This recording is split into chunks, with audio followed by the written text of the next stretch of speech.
Your job as a leader is to raise leaders. So in other words, you are delegating not just work, you are delegating decisions. And you have trained these people to make decisions based on the vision of the practice or the mission of the practice.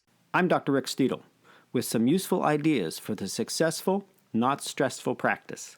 Whenever you reach this crisis point, where you feel like the house is on fire, but you have these systems in place, something goes awry, somebody has a question, or, hey, how do we handle this problem? If you're that busy during the day, how do you manage those the way that you're talking about without it being like, oh, just do this, I got to go see this other patient? Is it you, or is this your team in place? Your team is in place. They don't need to come to me when something comes up. What they need to simply do is, oh, when you take care of the patients, I know Dr. Steele would feel this way about it. We've talked about this in our meetings. They know exactly what to do. So your job is you've not only delegated work and not only created systems, but you've created staff leaders who are now willing to make decisions which are consistent with the decision you would have made. In your practice, were your right-hand people your office manager and then the clinical manager over all the dental assistants? You had our practice administrator, which is office manager, but it was really bigger than that.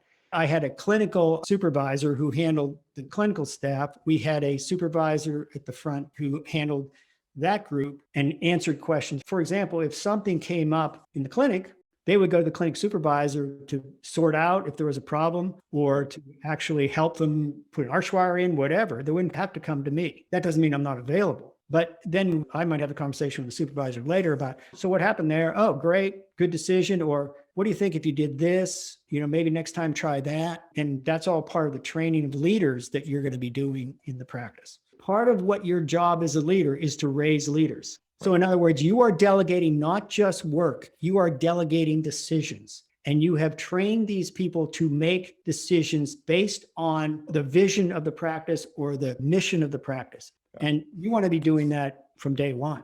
You want to be seeing who rises out of your group that has leadership potential and just keep giving them more and more responsibility and more decision-making capabilities. If you want to discover more ways to make your practice more successful and less stressful, check out this video right here. I think you'll enjoy it.